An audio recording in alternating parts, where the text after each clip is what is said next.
All right, Bulls and Bears, what is going on? Back with another dose here, economic financial news. Let's get caught up on the news. I'm recording this later in the evening. It is August 22nd, 2024. So you may be watching this on Friday, the 23rd. Either way, thank you for joining me. Let's go ahead and get right into it.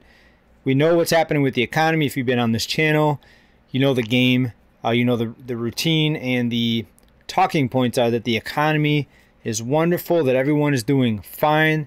Inflation is under control. Inflation's cooling. So brighter days are ahead for most people. That's what they're telling everybody, really. If you look at the talking heads, they're out there. The powers that be, the bankers, the politicians, the top 1%, they're out there trying to convince everybody of that. In the meantime, debt at record levels. People continue to get further into debt for the most part. We have home prices more unaffordable than ever.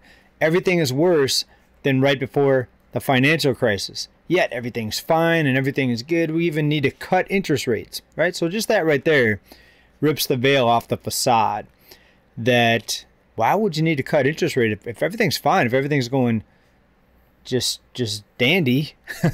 Why do we need to cut interest rates, folks? It doesn't make any sense. All you have to do is look at a couple of simple facts like that to know that this whole thing is a big scam. But let's go ahead and get into a lot of the news here that is going to further support the reality here of what's happening with the economy. Visa and MasterCard, both down. The stocks are both down. Are they canaries in the coal mine? That's what Barron's is asking. Well, please let me know what you think, but they very well, I think, are canaries in the coal mine. We're seeing a big spending slowdown, and the interesting part is it's more than just the 1 in 5 credit cards that are either maxed out or close to being maxed out. There's a broader slowdown beyond the people that are maxed out. So people are, I should say, it's hitting the fan for a lot of people. We know what that means here. Let's talk about Starbucks. Starbucks is another, I think, canary in the coal mine to watch because that represents unnecessary spending. And a lot of people, you could argue a lot of people have to have it because they're addicted to caffeine, but it's always been a good indicator, these types of places that are like Starbucks, where it's really kind of expensive. When you look at the Walmarts versus the Nordstroms, when you look at other things that cost less versus cost more, we saw a big surge in Dollar Tree. People shopping at the Dollar Tree. People shopping at Walmart, right? A big surge in these discount stores. Well, take a look at this here. Starbucks, they're having to start their pumpkin spice latte season early this year. Now, even if you don't like Starbucks or don't drink Starbucks, you think it's a waste of money, we're way out from Halloween, folks. This is supposed to be an October thing. We're not even out of August yet. Pumpkin spice latte returns to Starbucks earlier than ever. Is that a sign that they may be under some stress and that consumers are really slowing down? Also, on the Starbucks topic here, new CEO just joined them. Huge bonus. He's going to be working from home. Except, look at this. Instead of staying around the office, he's going to be commuting 1,000 miles instead of relocating. 1,000-mile commute. Of course, he's going to take his private jet. He can live in his Newport Beach, California home and commute the Starbucks head office 1,000 miles away on a corporate jet, according to the CEO. That was in his offer letter. He's paid a base salary of $1.6 annually with the opportunity to earn annual cash bonus that could range from $3.6 million to $7.2 million, depending on his performance. He'll also be eligible for annual equity awards up to $23 million. He left Chipotle for Starbucks. Anyways, pretty interesting. I know a lot of my viewers here are in Starbucks. And I wouldn't be buying any more Starbucks. I hold Starbucks stock from many years ago that I've just been holding for the dividends. And I'd have to look and see what the dividend is. I haven't looked in a while. But let's move on here. Different topic here. Let's talk about electric vehicles. Now, we know there was a big mania when gas prices first spiked up in 2020. Huge surge in mania into electric vehicles. We saw the price of electric vehicles rise faster than all other types of vehicles. And now they're dropping faster than all types of other vehicles. And in fact, the demand for the SUVs, for the electric vehicles rather, and we'll talk about SUVs here, the demand has also dropped off of a cliff, so much so that Ford had to scrap its all-electric SUV plan. They say drivers want hybrids. So pretty interesting that we saw this like a mandate. In California, we have a mandate here, and I'm not sure what year it's going to be implemented, where no more gas vehicles can be sold. And then people heard that. I think that was last year or 2 years ago that was announced. Let me just look that up here while I'm talking about it. And the theory was that this was going to spread across the U.S. Sorry, I usually have all this stuff pulled up for you. California electric vehicle mandate.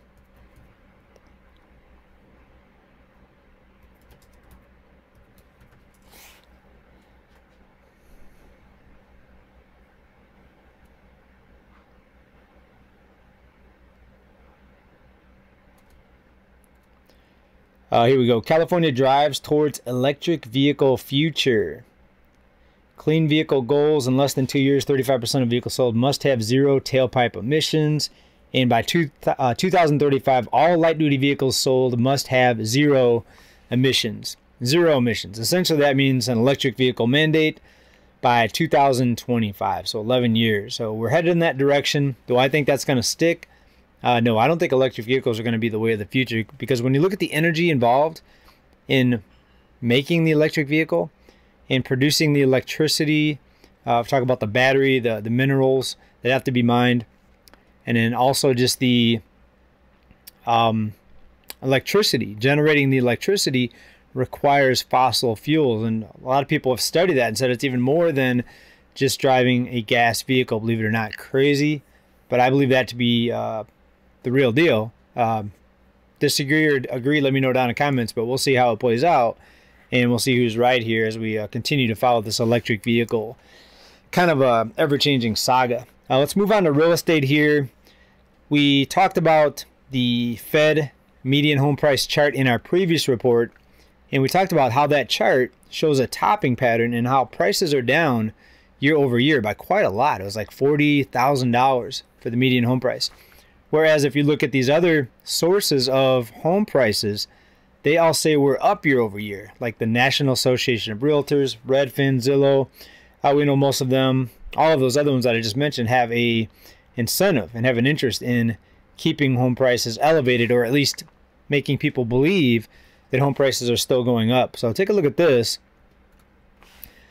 Existing home sales rise in July. Home prices jump for a 13th month straight as mortgage rates moderate. Now this is as of National Association of Realtors. So again, believe it, take that with a grain of salt. It's the realtors who have an interest in keeping home prices elevated. I would actually believe the Fed more in this case. Not that I trust either one of them completely, but if I had to choose, I would trust the Fed more, that home prices are down year over year. But that's what they're telling us. And if you look at another data point here with the housing market, it also underlines the fact that the housing market is weakening very severely, and that in fact the home price bubble may even be bursting or about to burst. And I haven't said that for over 4 years. I've said prices are going to continue to go up because of the wipeout in the supply and all the materials costs going up, all the down payment assistance programs, and that's another wild card that could be happening here in just a couple months. The $25,000 down payment assistance program that Harris is saying that she's going to put in there, and that's really going to put a floor under home prices and probably make the bubble get bigger. Any deflation will likely stop if that happens.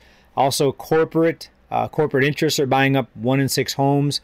In some cities, it's as high as 1 in 2 homes. On top of that, you've got the government buying most of the mortgages right now. And if you don't know, the government can buy an unlimited amount of mortgages because they can just borrow endless amounts of money. And if you don't believe us, just look at the deficits that are running each year, spending more than we take in taxes, and we have to have pretty much endless debt ceiling increases. But let's look at back to the housing market. Let's look at the months of supply of homes on the market. And to me, it's another piece of evidence that point to maybe the housing bubble is starting to take a turn, deflate possibly. We go all the way back to 2022 with inventory hitting a multi, 15, 16 year low. And now what do we see? We see it up over 4 months of supply. It's up over 4%. That was down to about 1.5 months So we've more than doubled the supply. And we see what it was leading up to 2020 before the huge surge in home demand. And we see now we're in an uptrend. It was a downtrend going into 2020 up until 2021. Bottomed out 2022 at the beginning, and now we've been in an uptrend. So another piece of evidence for those people sitting on the sidelines waiting for homes to become more affordable. This could be a sign that the bubble is bursting, but we'll have to see what happens this November, who's going to get in office. Either way, I think both of the candidates are going to be inflationary, meaning they're going to want rock bottom interest rates, down payment assistance programs. No quote-unquote leader wants any bubble to burst under their watch, including the housing bubble. And in fact, I believe that to be so true that I think they would rather see hyperinflation before they would see a bursting of the bubble and deflation. That's what I think on it. And I think a lot of you, probably all of you, or maybe 99.9% of you would agree with me on that.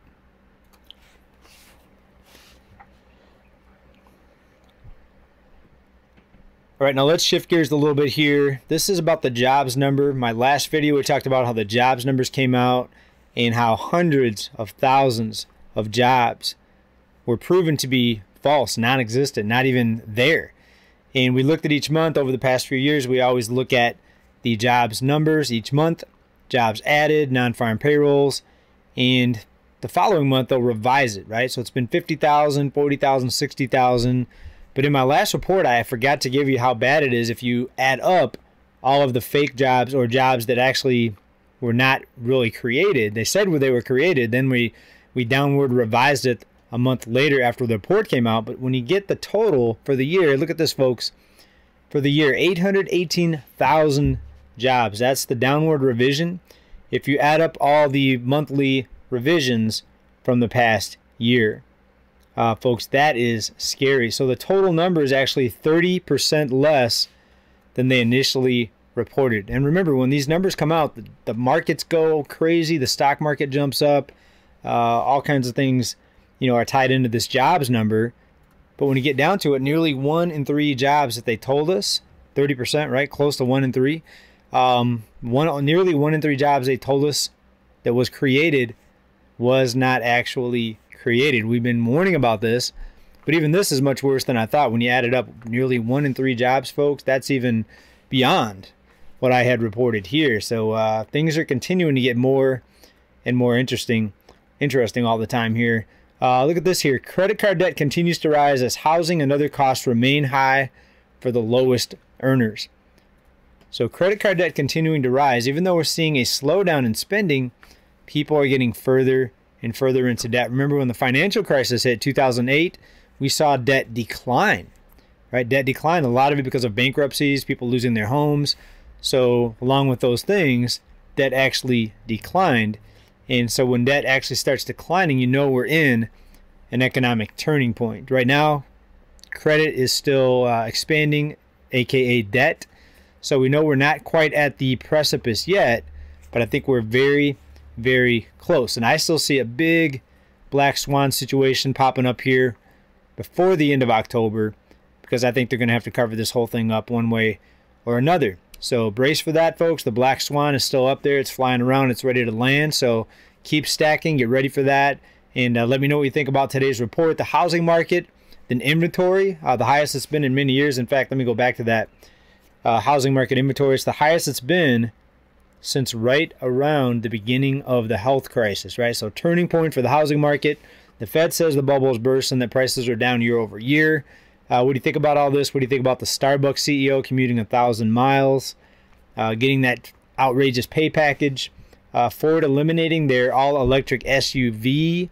Is it the death of the SUV? Let me know what you think about that and all this today. Please make sure you're subscribed. Come back for more news. It's very important to keep on top of the financial economic news as we continue to navigate this really, I think, economy that's ready to take a wicked turn anytime now. It's already turning. I shouldn't say going to. It's already turning, but I think we're going to see a massive plot twist as we get into the next couple months here into the fall. Make sure you're subscribed, folks. Keep stacking. Bye for now. Peace.